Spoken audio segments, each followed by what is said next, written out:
Oh, nice. Well, because it's a sailboat, it's not.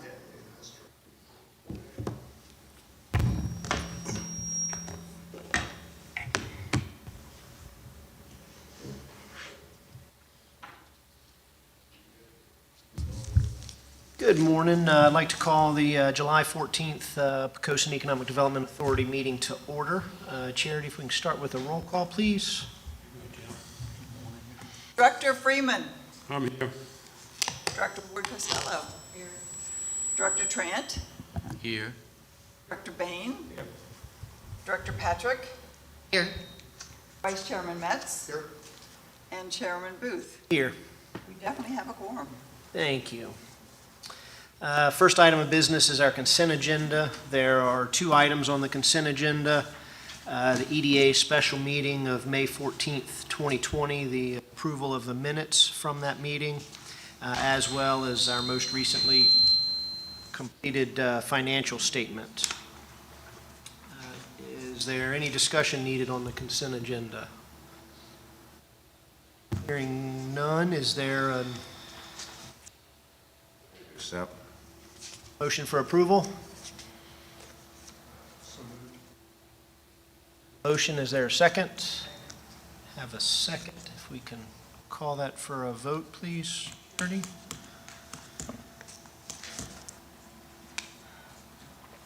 Okay, to approve the consent agenda, Director Freeman. Aye. Director Ward Costello. Director Trant. Aye. Director Bain. Aye. Director Patrick. Aye. Vice Chairman Metz. And Chairman Booth. Aye. Thank you, Charity. Next item of action is public comment. At this point, do not see any, which then moves us to election of officers. This is a two-step process, the first of which is the election of the secretary. And from consultation with Charity, she has agreed to stay on for another year. So at this point, I'm looking for a motion for nomination of Charity as secretary. Have a motion by Mr. Metz, a second. Second. And all in favor by voice vote, say aye. Opposed? Hearing none. Charity, thank you for staying on board. With that, I then will turn the floor over to Charity to conduct our officer elections for the upcoming 2021 year. Okay. As everyone received in their agenda package, there was a reminder about the election, and our current slate has been Donald is our chairman, vice chairman Alan Metz, treasurer Tim Tran. And if anyone would like to volunteer or nominate someone to change that slate, that's open for consideration. Otherwise, we would need a nomination to agree to continue that same slate. Discussion? That slate. The only comment I have is in the, I don't know if it's perfect I talk about, but the economic interest statement that came out may present a problem for me continuing on the board. I think it is unlikely that I'll continue on requirements that have to be completed. We can talk about that now or later, but with that in mind, not to be presumptuous, I'm honored and otherwise be willing to continue to serve, but I probably not prudent for me to be on the list of officers if I'm, it's very likely that I'll have to resign. Good. So let me just address the fact that I know the VEDA, the Virginia Economic Developers Association for the state, which I am an active member and participant in, is requesting information from all the different EDAs to see what impact this is having and to use their legislative abilities to address this. So they may get involved. We also have, although these papers were due in August, other aspects of it have until the end of the year, so I don't know if you wanted to wait for a little while and just see how the waters go, or.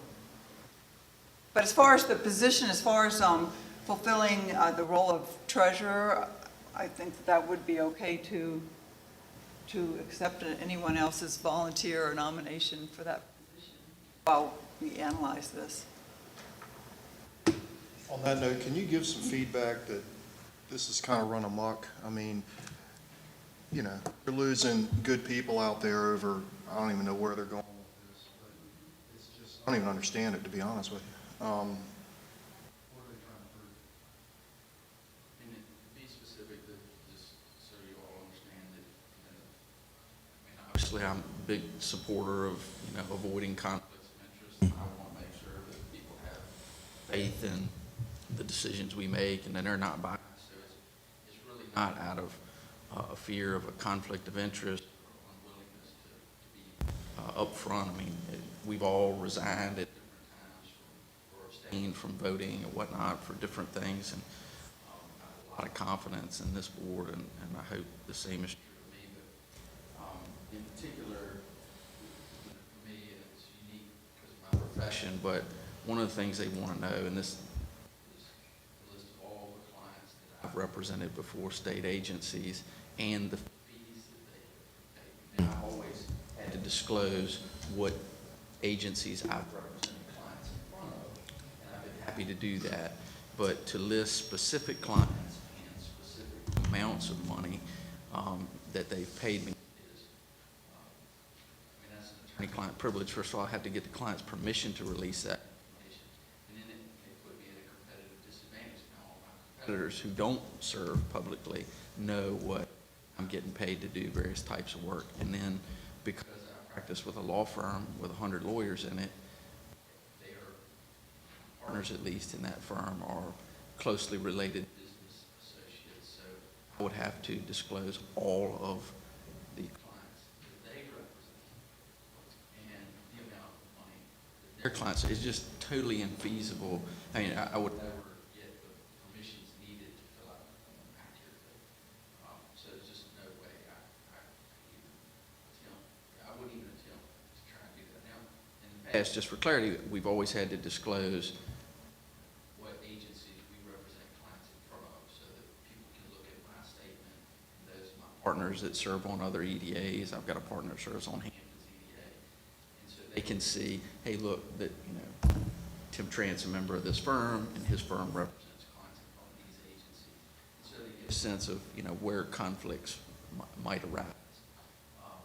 But, to give that degree further into the individual client names and amounts that might pay just has competitive and client confidence implications that I'm just not willing to broach. Additionally, just from my personal vantage point, I think if I interpret the form correctly, they want they want all of this itemization of all the securities I own, the amount of securities, the dollar value, and I'm not a terribly affluent guy. I don't. Sorry. Sure.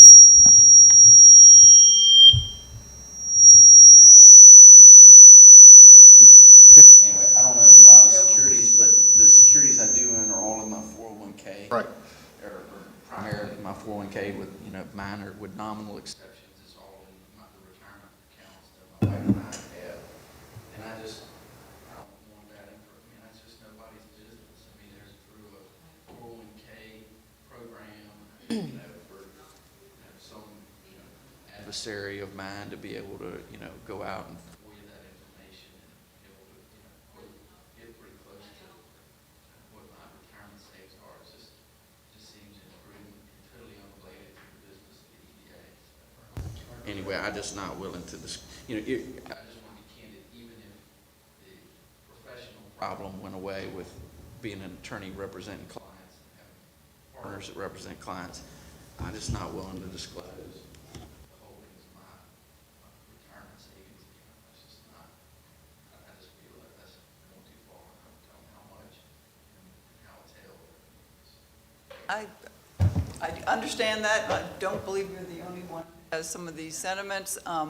I don't know if I should receive input from everyone, and we need to formulate a Poquoson EDA response to send to VEDA to assist them with their legislative aim, or if individually, if each person wouldn't mind sending something. I'm not sure the best approach, Donald, but I think we need a response to this to be sent, back uphill to see if we can make a difference.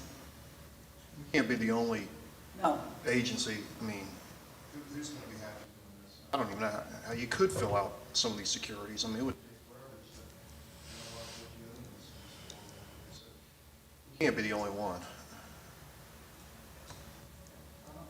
Anyway, we will work on this. In the meantime, if anyone wants to formulate an individual response and send it to me that we can use, that would probably be helpful.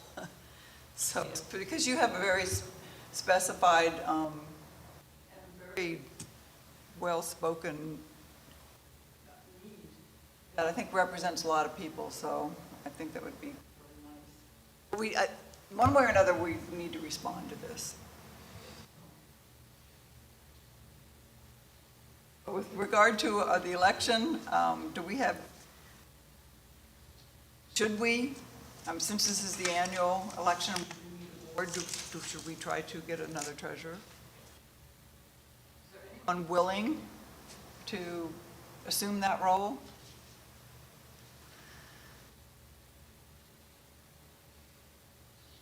Really, Tanya, who happens to be here, who's the City of Poquoson's financial director, she maintains most of the information, and all it takes is really a question to her once in a while to update your understanding of the status of the EDA's funds, and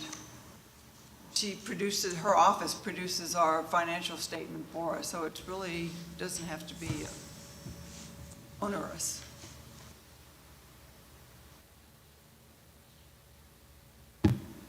I will volunteer. With enthusiasm. Sorry. We appreciate that. With that full description of what the responsibilities are, thank you very much. Yeah. Well, Tony, do you have anything to add to that, since you are here?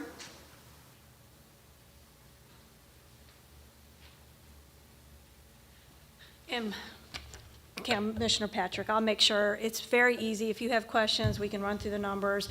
There's just a couple little hurdles that we have with the BMP. Those are normal, that we take care of the billing, as well as our bond fees. We currently only have one that, again, we take care of all that information. So this position, though, is very important. You have lots of support from myself and my team in the finance department. You're welcome. Okay, so assuming that, and assuming that Donald will remain chairman and Alan is willing to remain vice chairman, and nobody else wants to volunteer for any of those positions, then I would need a nomination for a new slate.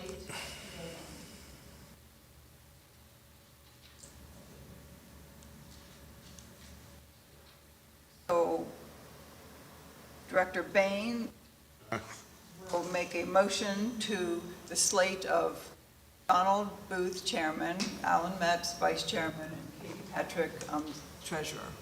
And we need a second to this. Director Freeman? Director Ward Costello? Director Trant? Director Bain? Director Patrick? Aye. Vice Chairman Metz? And Chairman Booth? Aye. The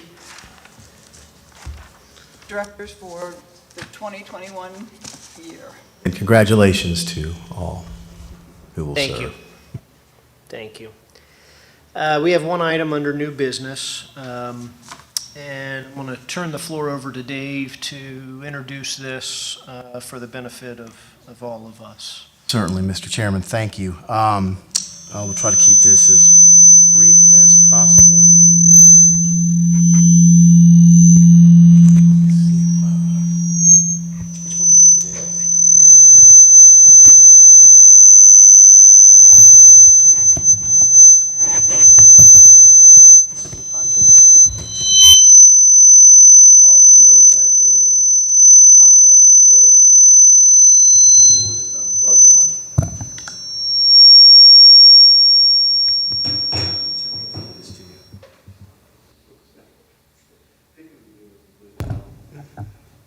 wait, actually, I unplugged myself.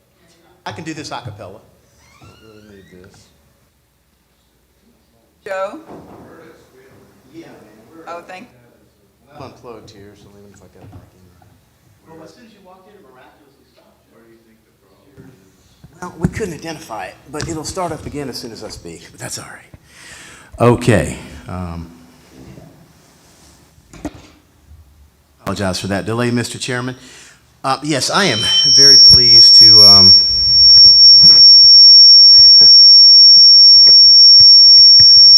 Is Joe still here? You know what? Is that mic going up there? Let's do that. All right. Mr. Chairman, very pleased to discuss a grant opportunity as outlined in the memo. At the June 22nd council meeting, an ordinance was passed appropriating a bit over $1 million that the city had received from the Coronavirus Relief Fund. And the city manager and our finance director came back last evening to identify specific areas of recommendation in the city where that funding would go. Tanya did a fantastic job last night, and she's here to speak to specific other areas. But what I will let you know is City Council last night appropriated $80,000 for small business relief grant funding, and has requested that the EDA administrate that $80,000. In anticipation of that happening, we provided this memo with your packet last week. Charity and I have taken the liberty of preparing a sample draft small business recovery application and guideline sheet. Obviously, at the EDA's discretion, it can be revised, added to, anything taken out that you'd like.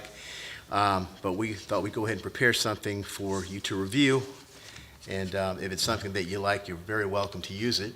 Obviously, it's at the EDA's discretion, Mr. Chairman, to administrate the $80,000. But on behalf of staff, if you would like us to assist in any way, it would be our pleasure. Thank you, Dave. I think certainly this is a big step forward for Poquoson businesses, in particular the small businesses that are here and struggling through the current times that we have.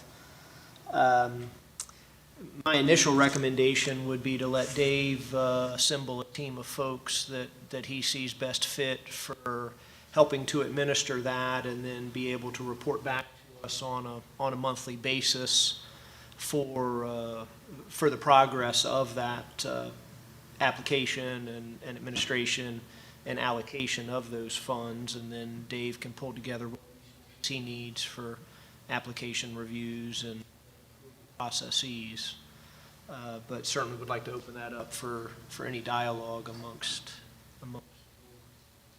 It's only for someone that has a bricks and sticks location.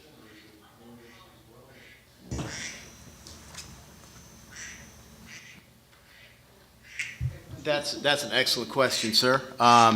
It is not for bricks and mortar specifically only. I don't believe that we have it listed that way.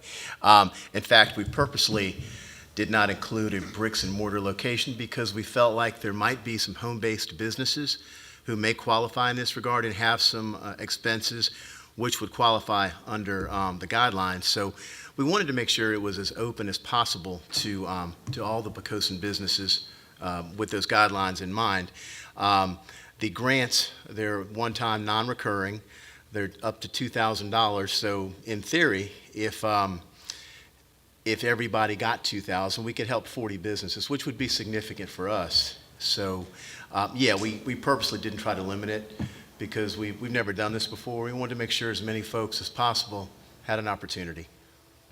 During the application process, if someone had a tiny home-based business that effectively you would be looking for some sort of financial history of them. In other words, if they sold 3 Beanie Babies on eBay last year, you're going to know how small that was and be able to whittle them out. Right, exactly. We would, I would think, I would seek some guidance from other financial folks in the city. that are on staff or the Commissioner of Revenue, that sort of thing, who would be able to help me understand the financial impact related to that particular business, no matter how large or how small, but, you know, there are some Have that qualifiers. information as part of Oh, that? absolutely. Okay, good. Yes, sir. Any idea how many businesses qualify? I know you gotta have a business license. What, less Right. than 25 people? What, Anything? I don't even have a feel for that. Well, sure, and that's a very good question. We have approximately 600, 500 at-home businesses, and then about another 135, 140 in that area of bricks and mortar businesses. But your question is excellent, because I was trying to understand in advance how many potential businesses might qualify, and with the assistance of the Commissioner of Revenue and some other input, he's thinking that likely somewhere between 40 and 60 businesses might apply. It's hard to gauge that, and that's one of the things we really tried to drill down on, because a number of our businesses have already had an opportunity to take advantage of the PPP and the EIDL, although I'm not as familiar with how many might have taken advantage of that, but Charity has done some research, and we were gratified to see that so many Poquoson businesses have already availed themselves of that, you know, those grant opportunities, and those, because they're certainly needed, because our business community's been impacted significantly. So we're not certain, because of the PPP that folks have already received, how many will still be seeking this, but you know, with the EDA's blessing, we're going to advertise this in a huge fashion to make sure that everybody's aware of it, and whoever is qualified, first come, first serve, for as long as that money's there, we'd like to spend it all with our businesses. Sure. Any additional questions of Dave? Any? Yes, at this point, we would look for Dave to publish the application, and then if you could, each month, provide us with progress updates as things move forward. And as you need additional resources, please lean into whether it's members of the board, other folks around city staff that you can lean on to assist. I think that this is a great program for the city. Well, we appreciate the opportunity to assist, and we will make sure the board stays apprised, and we look forward to bringing positive reports about positive impact on our businesses. I'd just like to add some comment. Having looked over the application, I think it's a great application and makes it very achievable for folks to apply for this. And to the point of the business conducted prior to applying for this, like did they sell 3 Beanie Babies last year? I think that's something that could be addressed in the application, some questions about prior business. And I'd love to be a part of that committee that reviews these. I think that my history of grant seeking and making, I'd love to review these applications with you. I look forward to calling on you, Very good, thank you. Director Patrick. Thank you very much. Wonderful. Additional comments before moving forward?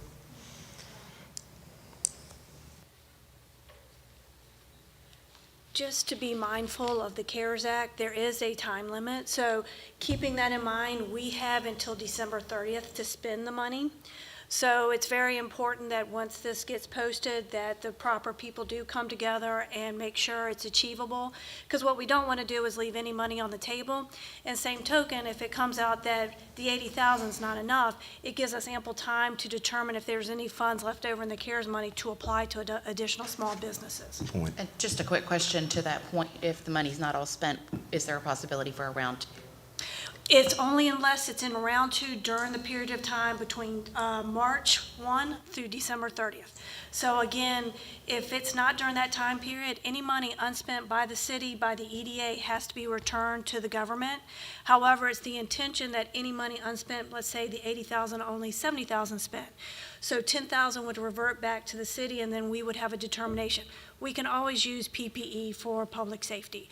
So our falter is if we cannot spend it on our small businesses, or if we need more for small businesses, vice versa. So we're trying to outline that. Thank you. That's a very good point, Tanya. In fact, I would add just quickly, if I may, Mr. Chairman, the way that we've structured this draft for your consideration is, even though it's funding through December 30, we have administratively and purposely put November 30th because it will take us that last month to administrate to make sure we're in under the deadline. So that's why, and I think you'll see that reflected similarly in other localities that that have kind of given that window of a month time. The end of November. Dave, how will this information be disseminated to businesses in Poquoson?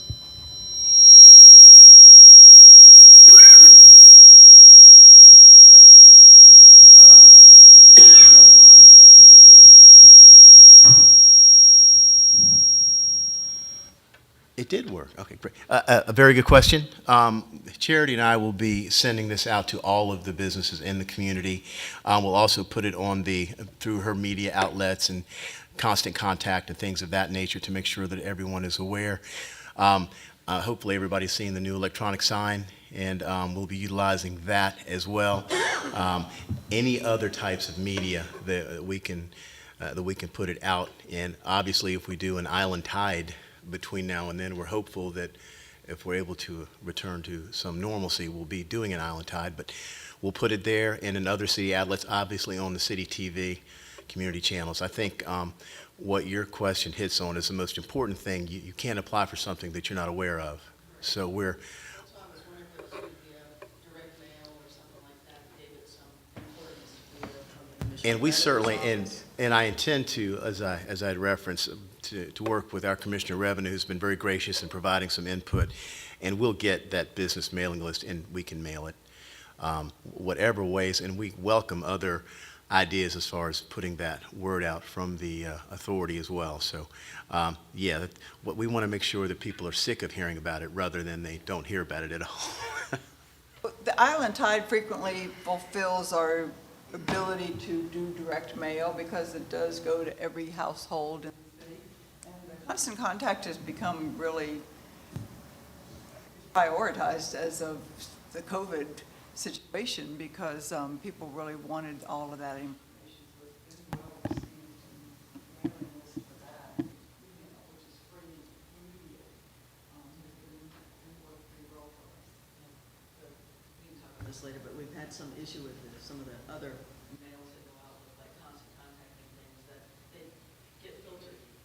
And so they never make it to the recipient because of the new filtration on most of our systems now. So unless you purposefully chosen to accept them, it goes someplace else. So I just hate people to miss the opportunity, all this work for them not to know about it.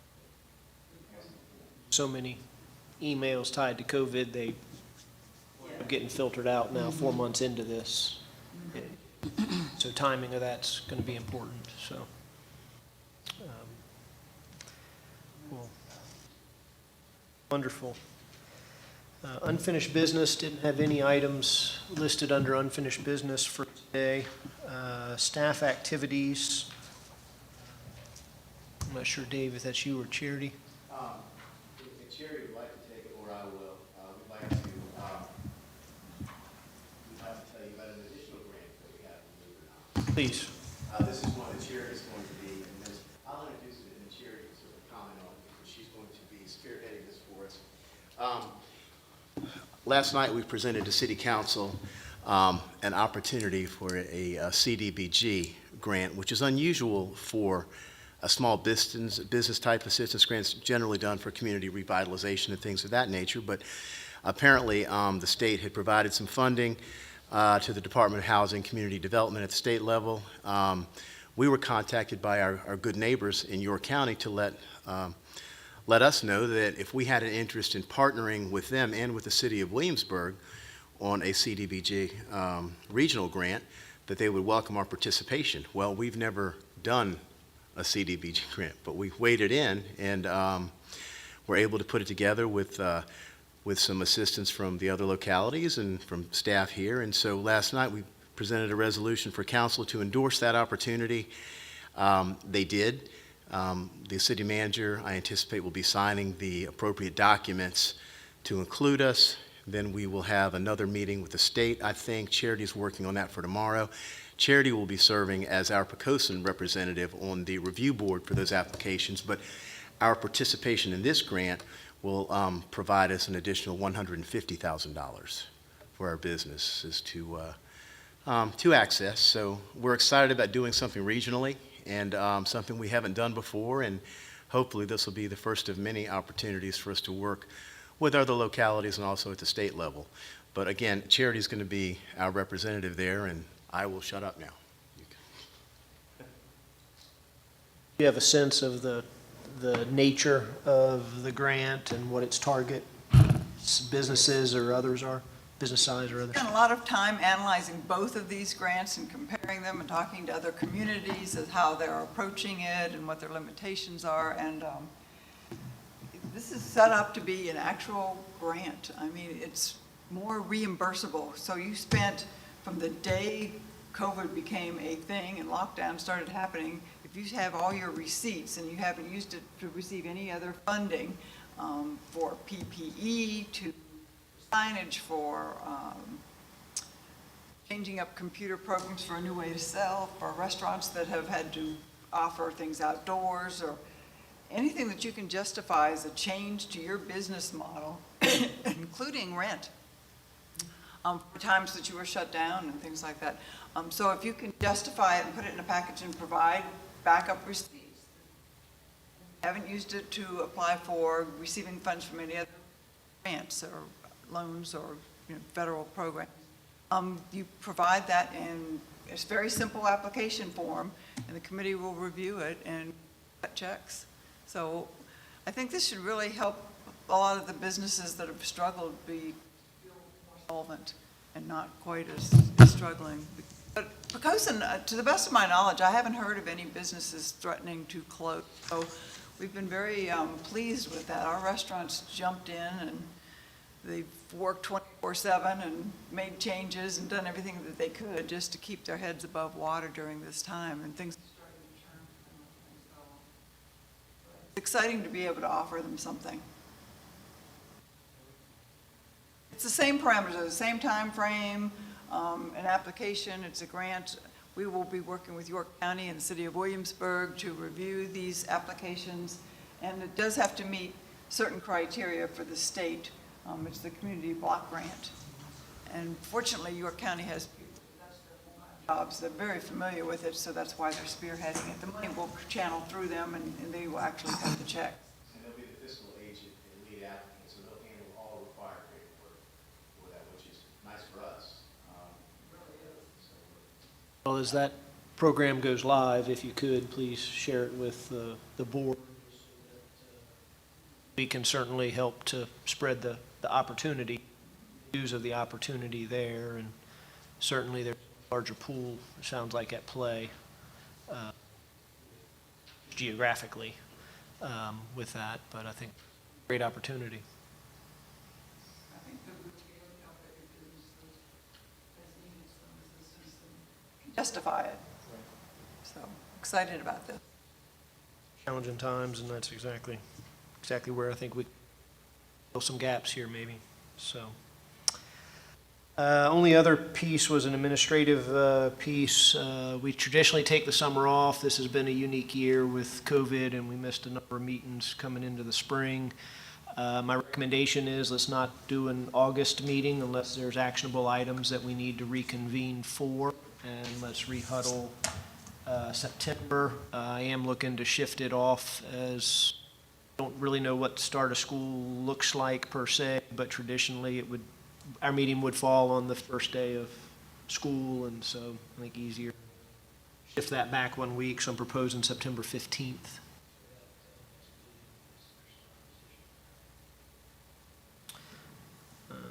Any other staff activities that were not on the agenda? Okay. With that, I'd like to adjourn the meeting. So, thank you, everyone.